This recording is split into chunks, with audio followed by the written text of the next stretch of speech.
سرائنگیر میں باراतियों پر शहद की मक्खियों का हमला। बारात में शामिल बाराती शदीद जख्मी हो गए। तकरीबन 150 से ज्यादा बाराती शदीद जख्मी हुए हैं। मुतअद्दिद बाराती बचने की कोशिश करते रहे लेकिन शहद की मक्खियों ने काट लिया। दूल्हे मियां भी मक्खियों के वार से महफूज न रहे।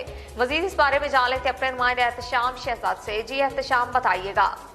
जी देखें, सरायरंगी में बारातियों के ऊपर शहद की मक्खियों का हमला। बारात में शामिल बाराती जख्मी हो गए। सरायरंगी का ये नवाही इलाका है करेला, जहाँ पर शहद की मक्खियों ने बारातियों के ऊपर हमला किया, जिसके नतीजे में तकरीबन 150 से ज्यादा अफराद जख्मी हुए। ज़राए के मुताबिक मुतादिर अफराद तो अपने आप को बचाने की भी कोशिश कर रहे हैं। फुटेज में देखा भी जा सकता है, लेकिन शहद की मक्खियों ने काट लिया है।